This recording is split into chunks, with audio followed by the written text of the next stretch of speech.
प्रिय छात्रों नमस्कार। एनसीईआरटी गणित कक्षा 10वीं में आप सभी का स्वागत है। आज हम लोग प्रश्नावली 14.2 पढ़ेंगे, जिसके अंतर्गत हम बहुलक के बारे में पढ़ेंगे। तो सबसे पहले बच्चों कि बहुलक होता क्या है, तो आप लोगों के किसी भी सवाल में जिसमें सबसे अधिक बारंबारता हो वही मान आपका बहुलक के लिए लिया जाएगा, और वह मान से संबंधित जो भी होगा उसे हम कहेंगे बहुलक वर्ग। तो इस तरह से अपन एक क्वेश्चन ले लेते हैं बहुलक को ज्ञात करने के लिए, जो कि आपके प्रश्नावली 14.2 का पहला क्वेश्चन है। इसमें आपको दिया गया है कि निम्नलिखित सारणी किसी अस्पताल में एक विशेष वर्ष में भर्ती हुए रोगियों की आयु को दर्शाती है। यानी आयु आपको दे रखी है 5 से 15, 15 से 25, ये लोगों की आयु दे रखी है रोगियों की। 25 से 30, 35, 35 से 45, 45 से 55, 55 से 65। फिर इसमें रोगियों की संख्या दे रखी है। रोगियों की संख्या मतलब ये क्या दे रखा है अपने को, बारंबारता। बारंबारता अपने को दी हुई है 6, 11, 21, 23, 14 और 5।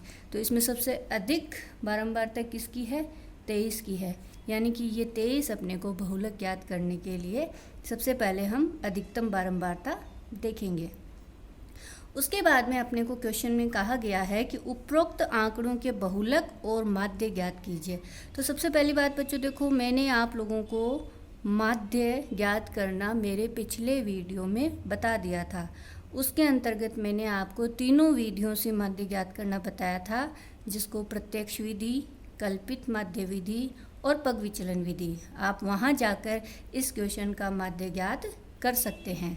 तो हम अभी इस वीडियो में बहुलक ज्ञात करना सीखेंगे। उसके बाद आपको कहा है कि दोनों केंद्रीय प्रवृत्ति की मापों की तुलना कीजिए। तुलना कैसे करेंगे हम, कि हम बहुलक ज्ञात करेंगे। बहुलक यानी जिसमें सबसे अधिक बारंबारता आती है, यानी कि अधिकतम रोगियों की संख्या आएगी इसमें। और माध्य में क्या आएगा, औसतन रोगियों की संख्या आएगी। ये दोनों की तुलना होगी, उनकी व्याख्या भी कीजिए। तो जैसे मैंने बताया, बहुलक यानी अधिकतम रोगियों की संख्या और माध्य यानी औसतन रोगियों की संख्या। ये आपको इसमें लिख देना है। तो चलिए बच्चों, अपन इस क्वेश्चन का बहुलक ज्ञात करते हैं। तो सबसे पहले अपन यहाँ पे बहुलक ज्ञात कर रहे हैं वर्गीकृत बारंबारता का, है ना, वर्गीकृत आंकड़ों का। तो वर्गीकृत आंकड़े अपने को दे रखे हैं। तो वर्गीकृत आंकड़ों का बहुलक ज्ञात करने के लिए आपका फॉर्मूला होता है बहुलक Z बराबर L plus F1 minus F0 upon 2F1 minus F0 minus F2 into H। अब बात आती है कि ये सारे मान क्या हैं, तो इनको अपन समझते हुए हल करेंगे। तो सबसे पहली बात है बच्चों कि अपने अधिकतम बारंबारता कितनी है। यहाँ पर अधिकतम बारंबारता है अपने पास 23। यानी कि जो अधिकतम बारंबारता है वो अपना क्या बन जाएगा, बहुलक वर्ग बन जाएगा। ये अपना क्या बन गया, पूरा का पूरा बहुलक वर्ग। और अधिकतम बारंबारता को अपन क्या कह देंगे, F1। तो F1 का मान कितना आ गया, 23। यानी कि ये जो 23 है इसे अपन कहेंगे F1। यहाँ तक क्लियर हो गया सबको। इसके बाद में आता है बहुलक वर्ग। बहुलक वर्ग कह दो, या इसको अपन संगत वर्ग भी कह सकते हैं। इसी मान को अपन क्या कह सकते हैं, बहुलक वर्ग भी कह सकते हैं। तो बहुलक वर्ग अपने पास कितना आया, 35 से 45। और 35 से 45 का अंतराल कितना है, 35 और 45, यानी 45 में से 35 घटाएंगे कितना बचा, 10 बचा। तो वर्ग अंतराल आपका ये जो H है ये क्या कहलाता है, वर्ग अंतराल। तो H का मान कितना आ गया अपने पास में, 10 आ गया। अगर अपन शुरू से समझे, अधिकतम बारंबारता F1, बहुलक वर्ग क्या हो गया 35 से 45, तो H अंतराल का मान कितना आया, 10। इसके बाद में देखो, अपन सभी जानते हैं कि इस अंतराल के अंदर ये जो दो मान दे रखे हैं अपने को, 35 और 45। तो 35 को तो अपन कहते हैं लोअर लिमिट किसकी, इस अंतराल की। और 45 को अपन कहते हैं अपर लिमिट। यानी कि ये जो 35 है ये क्या हो जाएगा, अपना L का मान हो जाएगा, जो कि अपने को सूत्र में चाहिए। यानी कि निम्न सीमा, लोअर लिमिट L बराबर अपन क्या लिख देंगे, 35। अब बात आती है कि सूत्र में F0 और F2 क्या है। बाकी सारे मान तो अपन ने ज्ञात कर लिए। F0 और F2 क्या होगा बच्चों कि ये जो अपना बहुलक वर्ग है, बहुलक वर्ग से पहले वाले वर्ग की बारंबारता क्या होगी F0, यानी कि 21 क्या हो जाएगा अपना F0। और F2 क्या होगा बहुलक वर्ग के बाद वाले वर्ग की बारंबारता। बाद वाले वर्ग की बारंबारता यहाँ पे कितनी है 14 है, तो ये किसका मान हो गया अपने पास में F2 का। तो इसी प्रकार अपने पास में F0 का मान आ गया 21 और F2 का मान आ गया 14। तो बात आती है बच्चों कि बहुलक ज्ञात करने के लिए सबसे पहली चीज़ अपने को क्या पता होना चाहिए, सूत्र।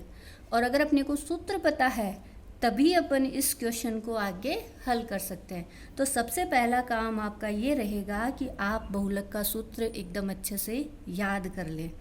उसके बाद देखिए अपन ये सारे मान याद करना सीख गए होंगे शायद अभी तक। F0 अधिकतम बारंबारता, F1 अधिकतम बारंबारता, H बहुलक वर्ग का अंतराल, L निम्न सीमा, F0 बहुलक वर्ग से ठीक पहले वाले वर्ग की बारंबारता, F2 बहुलक वर्ग के ठीक बाद वाले वर्ग की बारंबारता। इन सभी मानों को अपन सूत्र में लिख देंगे। तो बहुलक Z बराबर L की जगह क्या लिख देंगे 35 प्लस F0 की जगह 23 माइनस F0 की जगह 21, F1 की जगह 23 और F0 की जगह 21 अपॉन 2 F1 यानी 2 इंटू 23, 2 इंटू 23 माइनस F0 की जगह 21 माइनस F2 की जगह 14 मल्टीप्लाई गुणा H का मान है 10, तो H की जगह 10। तो इस तरह से सूत्र में अपन ये मान सारे रख लेंगे। उसके बाद में बराबर 35 प्लस 23 में से 21 घटाया 2 गुणा 23 46। अब देखो 21 और 14 दोनों ही माइनस के हैं, और जब दोनों ही मान माइनस के होते हैं तो इन दोनों मानों को अपन जोड़ देते हैं। तो माइनस का 21 और 14 को जोड़ा 35, तो माइनस का 35 गुणा 10, 2 को 10 से गुणा किया 20, 46 में से 35 घटाया 11। अब देखो 35 प्लस, कई बार अपन इसको पूरा एलसीएम लेके 11 को 35 से गुणा करके भी हल कर सकते हैं, या फिर आप साइड में जो रफ कार्य है आपका पीछे उसमें 20 में 11 का भाग लगा दे।